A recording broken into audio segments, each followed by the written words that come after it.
Now, Spike, you keep on saying that you're Irish. Yes, I am Irish. I've got an Irish passport.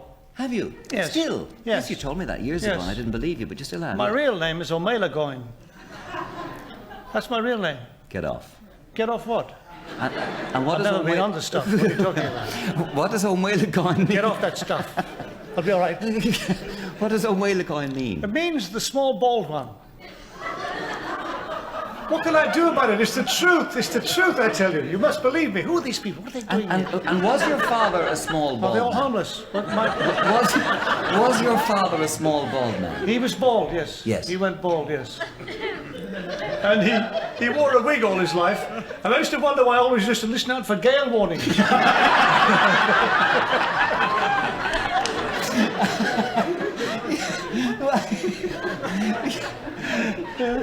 So what did he do if he got a gale warning? We used to put extra glue in. Yeah. And was he a happy man, Spike? He's a very strange man, yes. He was very, very Irish.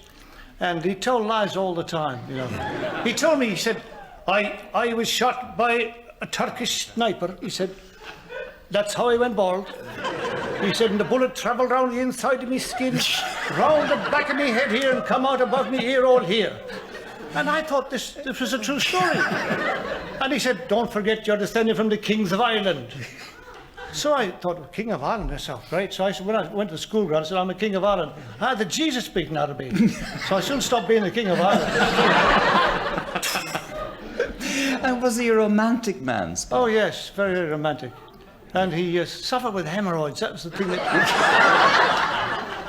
Both ends were wrong. And he used to say, what a terrible curse it is to have the piles. He said, because there used to be piles in those days, you know. They hadn't gone metric then. So what did he do about them? But he used to say that Chopin could never have written the nocturnes if he had piles. I don't know, that's the kind of man he was. Now you want to ask him questions.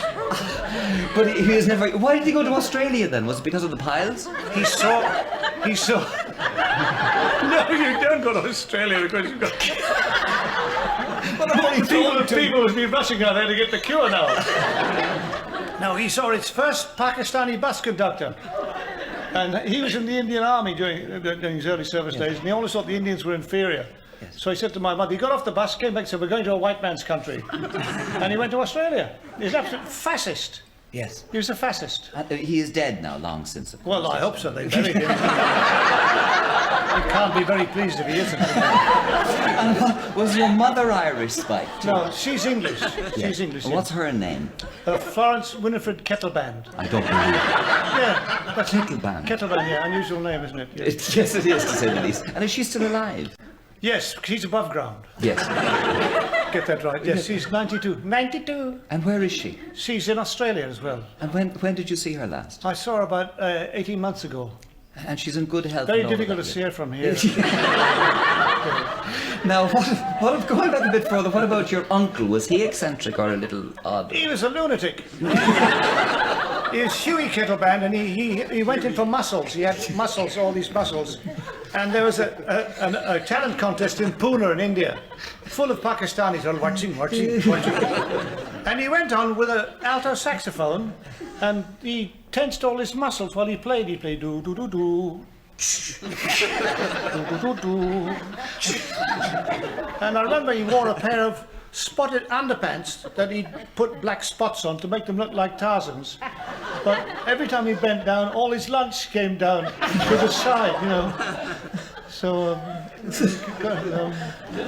I don't wish to go into that bit.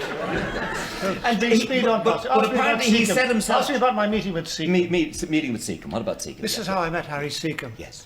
I was in a barrack room and I just had a bath and I got into bed, and this fella came in and he said to me, do you like beer?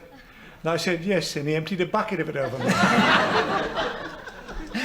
And when did you see Secombe last? You're saying rude things about Secombe now. You see him on the television. He's big enough to get on now. He had to slim because he was too wide at one time. Yes. See him on this thing called Horizon, isn't it? Yes, and he's singing religious music and all that. Yes, but he's gone all religious. He's not funny anymore, is he? He never says anything funny. So I was away in Australia when this program came on, and suddenly I saw a lot of motor cars, Ford motor cars, going across to the paint factory. You know where they get dipped into the paint. And I heard this voice singing, I'll walk with God all my whole night long. And I thought this was a comedy. I thought it's Harry. It's going to be a comedy. And he walked in underneath these car things, and I thought they were going to drop them on him.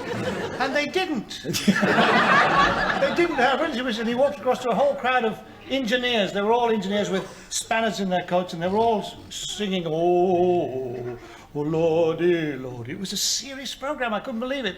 I laughed all the way through it. Get back to your uncle again now with all the muscles, the musician and so on. Did he set himself trials and tribulations? He used to try and see how far he could walk without opening his eyes. And he's one massive lumps. Then another trick of his was he used to get one of these timing devices, yes, and then see how long he can stay under the water. I used to go to the bathroom and see this hand with a stopwatch above the water. Do you wonder?